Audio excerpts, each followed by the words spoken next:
Hi, everyone. I'm here today with Jo, the founder of Leapfrog Sports. Hi, Jo. Thanks for coming Hi, on. no problem. Thanks for How are having you? me.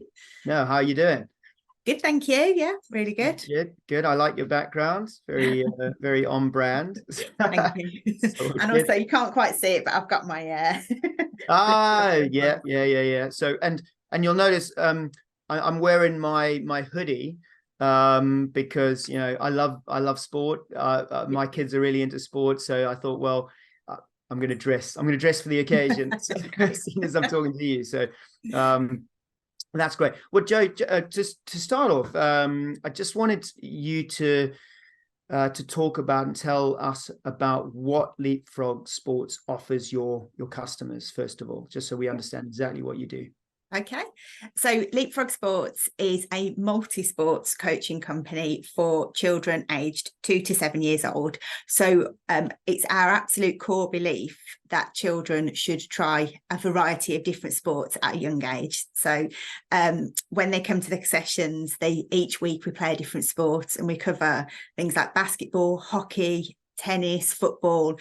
So we've got 11 main sports, and then we'll also add in some, we call them guest sports. So occasionally we'll play really fun things like Quidditch or something like that that's just a bit different for them as well. So we run classes where parents bring their children to the sessions, and we also go into schools and nurseries and run programs there, and we do birthday parties as well. So we've got a bit of a range of offerings. Brilliant. Well, thanks, Jo. And I definitely recognize the importance of that, because I live in a tiny little village, really. And my kids, who are 8 and 10 now, they go to this little village school. It's like 100 kids, and it's, the classes double up and everything.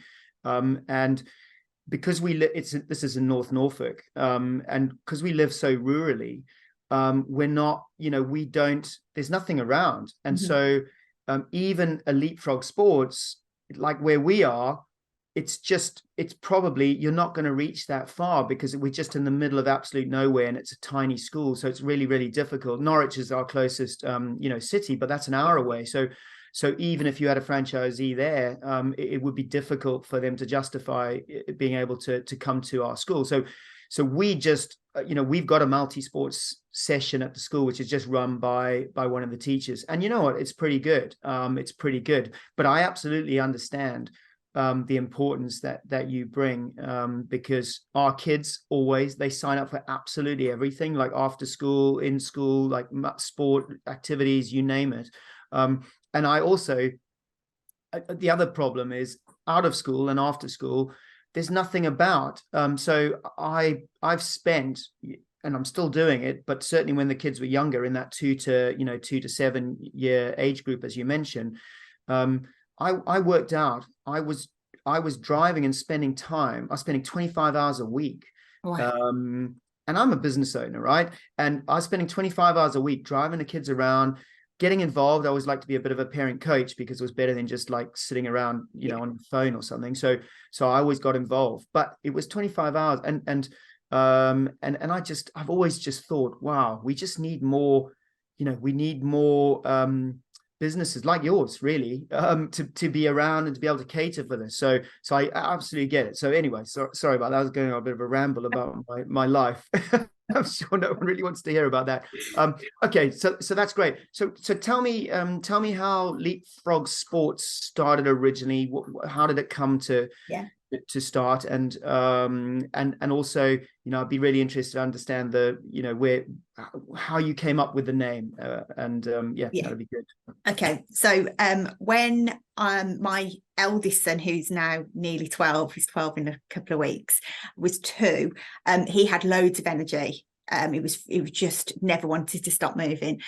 So I was looking for an class or somewhere I could take him that he could burn off all this energy. But at the time, the only thing I could find was football. And I just knew that he would get bored of going to football every week. I would get bored of being at football every week. And I was looking around, and I just could not understand why there wasn't somewhere I could take him where he could play lots of different things and do all the different sports, because I love sport. And I just wanted to be able to show him, and he could build lots of different skills rather than just playing that one sport. So I'm happy for him to focus on one sport as he gets older, once he's chosen what he likes, and he can then build the skills. But when he's 2 or 3 and really young, I just wanted him to be able to try lots of different things and just have fun. So I had this idea and it just wouldn't go away. It was just there in the back of my mind, and it just kept coming back, and I kept thinking, but there must be a way, or there's something. And then I went on maternity leave with my second son, and I look back now and I think, I can't believe how I did this. But while he was napping and sleeping, I started making plans, and that's how it all began. The name actually took me ages and ages to come up with, because all these names I was thinking of just didn't feel right. And it was in the middle of the night while I was up with the baby, and it just came to me. I think just the idea of, with a Leapfrog, it's a game for children. Also, you get in ahead by coming, and then and that's sort of how it just came about to me. But it took me a long time to think of the name. It just could not get it at all. And did you like make a list of names, like naming a baby? Absolutely, yeah. When you have a baby, right? Because I remember with our 2, it's like, we did the whole name game thing for ages trying to figure it out. And so I guess was similar, right? It was very similar. It was exact same. I kept writing names down. I asked friends and family what they thought of the names. Nothing seemed to stick. I wanted a name that was really, you'd remember, really easily remember it. And a bit of, I suppose, it's almost got a bit of a theme with a frog, as you can see, like with my logo and stuff. And we use a picture of a frog in the sessions as well, so it's always still there. Stick it, it's quite an easy thing to do. So, but at the time, it was just the way, like little sports or mini sports or sports for tots, and also a lot of people in my industry call their businesses for tots. But I didn't want to just narrow my audience down, because I know that as they get older, to 5, 6, 7, they don't want to be a tot. Then that's like for very little ones. So I wanted to make sure that it was more generic with the ages as well, because at the time when I first started, although my focus is and still is the younger end of the market, I never actually knew where it could go. So I wanted to make it so if it needed to in the future, it could also appeal to different ages as well. So that's one of the reasons why I made it a bit more generic. Right, I'm going to ask you a question here, which I haven't prepped you for at all. But do you remember? Can you think of, in that list of names, like the worst name? Like, can you think about like a name that really, like, you just go, wow, I can't even believe that was on the list? Do you remember? I think it was something like. It would have been something like different sports for like, or sports, or lots of sports, or it was just something that was so like nothingness, and it was just literally describing, I suppose, exactly what we were doing. I even tried to bring in different languages, and I just thought, oh, this is getting too far now. So. Yeah. You look back when you do this, you look back on that list of names, like for kids, and this is your baby as well, right? So it's your and you look and you shake your head sometimes. You go, wow, I can't imagine my son or daughter being named that. So I get it. So Jo, how far back are we talking then? So when did Leapfrog Sports become a business? So it started in 2014. Right. So coming up for 9 years now, but in fact it was 9 years ago this month it launched, and then so 2014. But it took me a while to get into the franchising side of things, because I wanted to be confident that I knew what I was talking about, because I didn't want to just I hadn't even really, I suppose at the time when it first started, thought about it, but I didn't want to franchise too early, because for me, I wanted to be confident that I could have that level of support and understood about the business. And going through various different years, I think it changes over the time when you first launch a business, and as you keep going through. So Jo, that's really interesting. Okay, so what I'm picking up on there is that you you already knew about franchising. So as you were building the business as an independent business, you knew about franchising. It was a goal or an aim was to think about it in that way. Most people don't even really think about franchising at all. They start a business and then, a few years later, they think, oh, how can I grow it? Then they discover, oh, franchising is an option, however they come across it. Then they start looking into it. So tell me why did you know about franchising, or when did you first understand about franchising more than just McDonald's as a franchise, right? Because that's what most people on the high street, or most people, most of the general population, if you say, what's a franchise? They say, oh, McDonald's, there's sports franchises, but the definition of franchising in our, as a business format, how did you know about that? So before my business, I was the same. I would have just said McDonald's, it didn't mean anything to me. But in children's activities business, it's really, really a popular thing to franchise.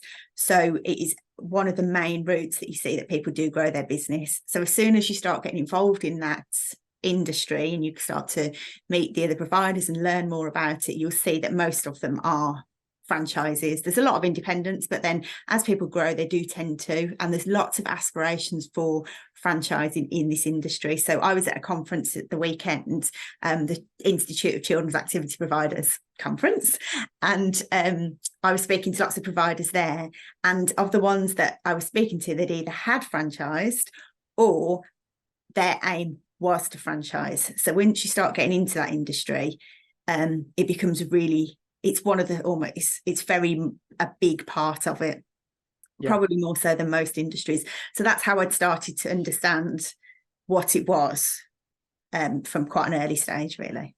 And how did that, what did you take from that as to how you should structure the business as it grew with that thought about franchising later? Yeah. So I was in two minds, actually, about whether to franchise. I was never 100% sure from the beginning that that's what I wanted to do. I had thought about even potentially just keep growing it for myself, put people into the areas and managing it. But then I realised that to be successful I believe in what I do, you need to know the area. You need to know where the parents hang out. You need to know the best schools and venues to hire to run your classes in, the schools and the venues where they are to be able to go and promote your services. So it just seemed to keep leaning more towards, it makes sense for somebody who lives there, has potential, links with children, their own children, they know the groups, they know the Facebook groups, they know the baby groups and everything, where they go to actually, and have been part of it to start off their business there. And that's why it felt like that was the right structure to go down, because for our marketing, that seems to work the best. So that's why. So I think although you could go into a different area with the manager, just recruiting somebody, I don't think it would be as successful unless you know how it works in that area yourself. Yeah, that makes absolute sense, Jo. It absolutely does. And when did you effectively become a franchise, and what was the moment that you actually thought, wow, I'm a franchisor? So I was just about to launch my franchise when COVID hit. I was literally the month before everything, we'd completed everything, I was about to go live and COVID, and I was like, oh, I better just wait a bit to see what happens with this, not knowing that obviously 2 years later. I think it really when I actually felt like a franchisor, I think it's quite hard, because even now it feels still a bit new to me, and I'm a bit like, oh, I have got franchisees, I do this. It's, I still think, because I was an independent business for quite a long time, it's taken me a while to get my head around the difference. Probably when I went, because I go along to the launch of their first sessions for my franchisees. So when I went along and I was there seeing them and seeing what I'd sort of created, then rolled out into different areas, was probably when I first realised, wow, this is me as a franchisor now. Wow. Yeah. So it was when you when you had your franchisees, at least, you know, that, and I always say that's how I think of a franchisor. You cannot really call yourself a franchise or a franchisor unless you have at least one or two franchisees who are not just friends and family, maybe, and so then you're really into it.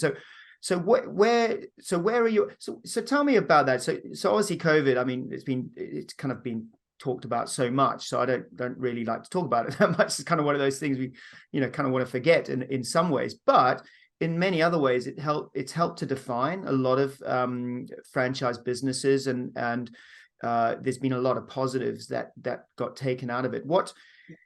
When did you actually end up launching? So you obviously pulled back, and did you then wait the whole kind of more or less I did, because because everything it was happening, I was thinking, I don't know how I could, because especially with it being my first franchisees, I was a bit nervous about taking somebody on if things were to still start, then have to stop. And I just thought it's easy for me just to put a hold on it for a while, and then once things have started to get back to normal, we can start recruiting again. So it was more or less probably about 2 years. Okay, I put a hold on it for throughout, and then as soon as I felt confident that we're through this now, we can start coming back to classes and all the rest of it, then I started to recruit, then actually went live with my marketing then for franchisees. So when was that actually? So like the date on it? So it was May 2021. Would have to be. I forget as well. I'm like, it seems like I was trying to think when it took me a while. Calm down. It was 2 years. It was 2 years, you're right. So May 21. Okay, so and how have things gone since then? What's your net, where are you up to in terms of growth, and how's it looking? So I've got 3 franchisees now. I want to take it slower because I still feel like I'm at the very early stages. I'm still learning, still making sure that things are going well. It's probably a little bit slower because of a couple of things that happened, and I got burnt a little bit. So I lost a bit of confidence and took a step back for a little while. But I recruited quite quickly. My first franchisee, she signed her agreement in the August, and then so that was brilliant. And then she launched in October of 21, and then after that I got another one really quite quickly again after. So I was really positive. I went well, and then I've just got my third recently as well. Brilliant. Well, congratulations on that. So you talked about getting burnt. That's something I hear a lot, right? I've been franchising for 17, 18, 19 years, I think. It keeps like getting added onto. But I hear that a lot. Do you want to talk a little bit about that? Yeah, I'm happy. Because that kind of comes under a question I was going to ask about, biggest hurdles and things like that. I'm guessing that is one of them. So yeah. So after going really well with my 2, and launching successfully and everything, I had 3 bad experiences in like succession. The first one was my first sort of shock, in that she'd had the agreement, took her time, was really keen, and then at the very last minute decided actually she couldn't do it. And that was fine, because it's got to be right. But it feels like at the time, when you spend a lot of time investing in these people, speaking to them, just for them just to be like, oh no, I can't do it, and you just feel a bit like, oh, wow. But that was okay. It was just a case of she just got a bit of cold feet. She didn't think she could do it, so that was fine. The second one was great again. I was really positive, thought it was all going really well, and then all of a sudden there was lots of things started coming up. She wanted to make lots of changes, which we just couldn't do as a franchise business. We have to be consistent across the brand, really protect the brand and things, and there was just lots of red flags. And I started to get really worried, thinking, actually, one of the biggest pieces of advice I've been given when starting was make sure that you don't take on the wrong people just to take people on. because, you know, obviously we want loads of franchisees to grow the brand, but actually they need to be the right people because it could be worse in the long run. And this was in the back of my mind. And I was thinking, oh, do you know what? I just got this feeling. It just didn't feel right. And then I decided that I wasn't going to go ahead with her because there was just too many things that were worrying me. So that was another one. And I was like, oh no, this isn't going well now. What's happened? But then the third one was the worst one. And this is the one that really knocked my confidence. She, again, was brilliant, really, really positive, was moving through things really quickly. And then all of a sudden, she stopped contacting me, even though she got the agreement and was ready to sign everything. Stopped contacting me. And I was thinking, this is a bit strange. And then she came back to me and she said, yeah, I've decided not to go ahead. For whatever reason. I was like, okay, no problem. And then a couple of months later, I see that she'd set up her business, which is literally a total rip-off of everything that I'd done, and she was copying me. And it was not just in the idea, it was the whole structure of it, how we set up our, like, the payments and all the rest of it, you know. It was just everything. And I was really hurt and shocked by it, because I couldn't believe, after she knew we'd met, she'd come to see the classes, we spent the afternoons together to go over all the details in like a discovery day thing, that how somebody could do that to somebody else, you know, and that she knew how hard I'd worked on it. She knew how much it meant to me that somebody would be able to do that. So I didn't know what to do.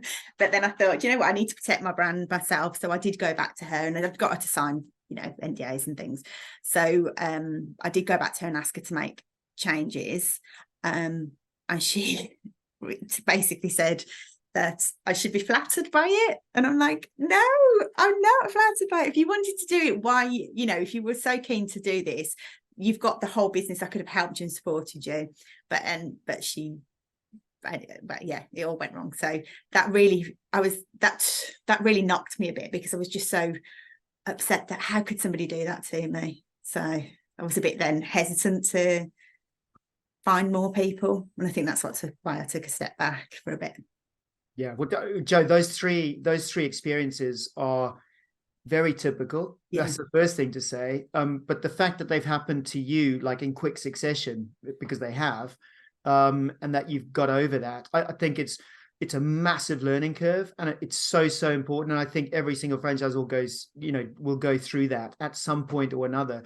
It's almost good to get it out the way. Yeah, that's a good point. Those three things, because you know, on one hand, you've taken the decision and it's based on gut feel, and you've got to do that as a franchisor. If it doesn't feel right, you know what, it's best not to take the chance. You're also going to get people who themselves have a feeling, and they just don't want to go ahead, and it's too much of a risk, or whatever it is. And again, that can feel like it feels horrible. And yes, and the third one is, again, it happens all the time. People go and find as much out as they possibly can, and sometimes from the beginning that was their intention. Now, you'll never know that. For other people, they genuinely were interested in investing, but then when they found out more and more and more, they suddenly thought, and it's always normally because people in their inner circle, friends and family, are in their ear saying things like, why don't you just do it yourself? Yeah. You know, like Jo did it herself. You know, she set this up as, you can do that. You know, we'll help you, we'll support you. And I also think actually that goes back to the bit about people don't understand franchising. Yeah. You know, they think of it as the McDonald's, and then they think, I feel like sometimes they, like, friends and family don't support that as much because they don't have the awareness isn't there. It's the biggest, it's one of the biggest factors in finding the right people, is that it's hard to have control over what others that they trust, people they love and trust, are saying to them, which, you know, and that's why I always say you've got to try and involve as many people that are involved in the decision, or helping the decision maker make the decision, as possible. You know, get them to come to a meeting, invite them along, spouses, friends, whatever. Yeah. And because and take the challenges head on, get them to ask questions that maybe the person who's interested might not want to ask, because they might feel a bit self-conscious about being critical of your brand or of you. So I think that's always something to be aware of, and you've obviously gone through that, but that's what I found in my experience over all this time. So wow. So okay, good. So Joe, you're still here. You're still a franchisor, and you haven't lost the ambition or anything like that. So that's great to hear. So anything else, like either as a franchise business, or as you're a franchise professional now. Look, I mean, we've got to call you that. What are there any other hurdles along the way? I mean, there's three right there, that is worth talking about, or explaining to people that you've come up against. I think that the other thing that surprised me, and is a hurdle still, and I think it will always be a hurdle, is actually finding franchisees, how difficult it can be. I guess because I love what I do so much. I love the business, love the brand. I think it's perfect. I think it's amazing. But actually, I need to get other people to be aware of me, and I need to get other people to follow and believe as well, to want to come on board. And I think that actually is one of the most difficult things. I assumed people would come to me quicker and more and find me more than they do. And so I think I was probably a bit naive to how hard it can be to get franchisees. Yeah. And that's, again, it's no different. That's the same for everyone. Small brands, big brands, it's the same always. And I think, you got to sometimes step back. It's really difficult. It's really difficult when you started the business, when you've developed the brand, when you've put everything and invested everything in, time-wise, money-wise, and you're building a network and you've got people.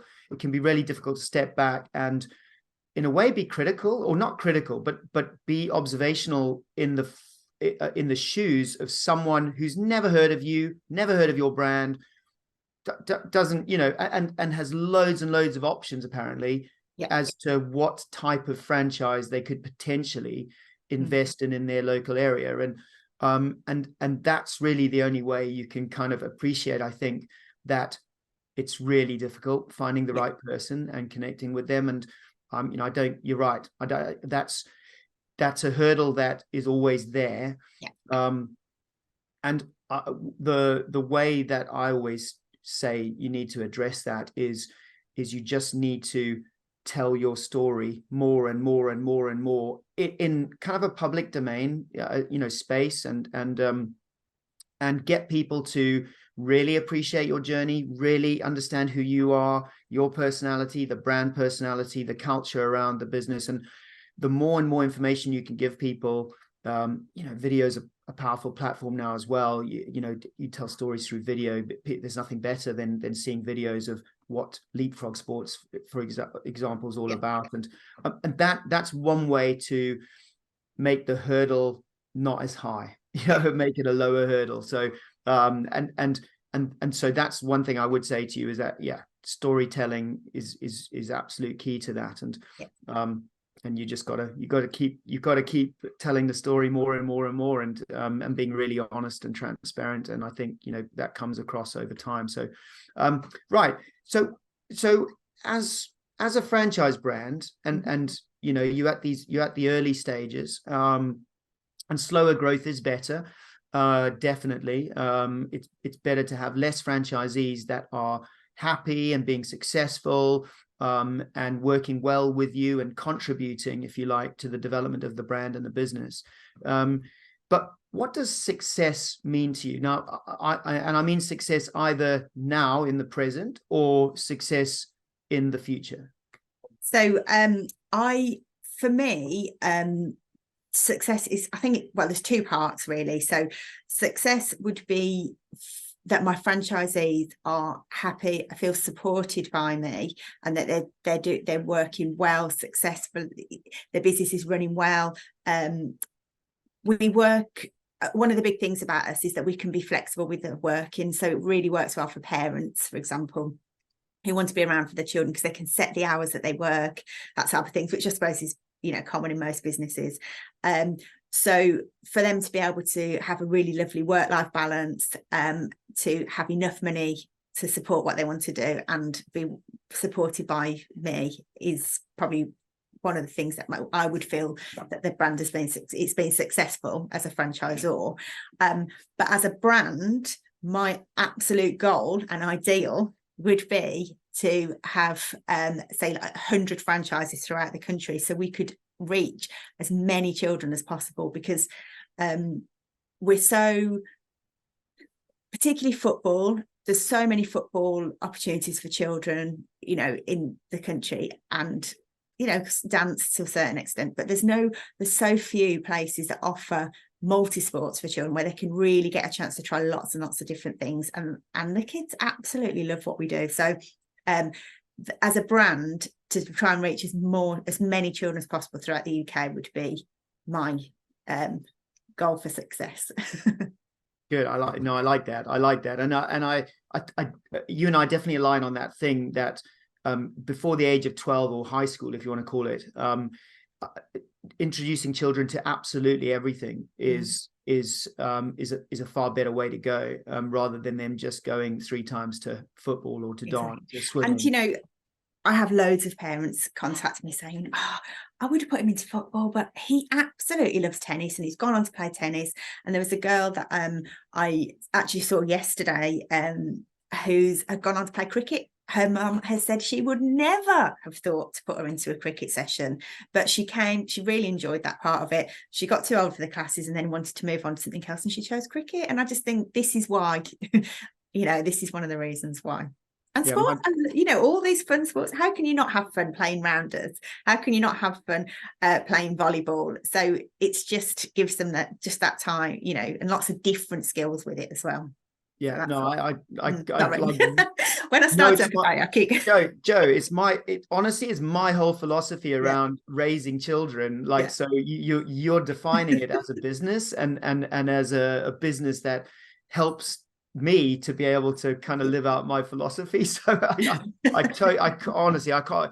I get it so much. It's ridiculous. So yeah, no, absolutely. So that yeah, and so Jo, one thing, anyone listening to this who is maybe thinking about starting, investing in a franchise, becoming a franchisee effectively, where's the best place they can find out more about Leapfrog Sports? Because they might be looking in that area and thinking, wow, this is the kind of area, children's activity sector that I want to be in.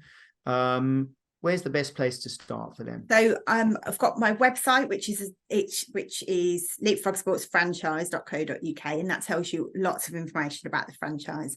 And then I've got some social media pages. Both Facebook and Instagram are at Leapfrog Sports UK, and they are more of a behind the scenes of what it's like to run a business. So they're not targeting for people to join the sessions, they're actually showing people what it's like to be a Leapfrog Sports owner. So I'll talk about things that I'm doing, the sessions, that type of thing, so you can actually get more of an insight into what it's like to run your own business from there. Brilliant. And now, if you put another hat on and you were talking to someone in the kids activity sector who has an independent business, they've started something just like you did, and they're looking at franchising, because as you say, like it seems to be the natural way of doing things. What would you say to them if you could give them one kind of tip, one thing that would make real sense for them to hear? What would that be? I would say that you have to there's a few bits of advice, really, I suppose I would say, more than one. You need really good advice to begin with to help set up, and it's not just it's almost split into setting up as a franchise and everything's ready and prepped, but then actually that's the small, when I look back now, that's a really small part. It's the ongoing part of it as well that can really help with recruitment, because it's it's much harder than you think it's going to be. There's a lot of competition in this area as well, and there's more people coming in all the time. So I think you don't underestimate how hard it is to try and find franchisees, especially without paying so much money out for advertising. So it's quite difficult, so just be prepared for that. And the other part is that you have to see it as two separate businesses, because it is a completely different way from running your classes to being a franchisor. And when you're being a franchisor, they aren't your employees and team to tell what to do. They are running their own business still. So I find that sometimes, especially when franchisees, they can sometimes feel like they would expect you to do a bit more, but actually it's their business still, so they need to take the ownership of it. So you've got to it's a completely different way to manage your two businesses, and different mindsets and things like that. If that makes sense. No, Jo, that makes sense. I feel like it was just like quite a few different. No, Jo, what makes most sense, and it can be difficult for people to appreciate it if they haven't gone down that path yet, is to treat the franchise side of the business as a totally separate business. I think that is not to be underestimated as a piece of advice, and people don't know what they don't know, so it can be sometimes hard to take that advice if they haven't lived it yet. But the more they hear that advice from people that have lived it, you yourself, you've had an independent business and you got really, really good at the things that make that independent business successful. You know your customers, you know your community, you know what needs to be done. When you franchise, you don't know anything again. It's like you are starting a new business. And that is why the more people hear that when you franchise a business, it is actually starting a new business to the side of your core business. And you've got to keep that core business going whilst you're getting, you're growing a new business. And it's being very, very humble, I think. And the more people can be like, you know what, I don't know anything about this.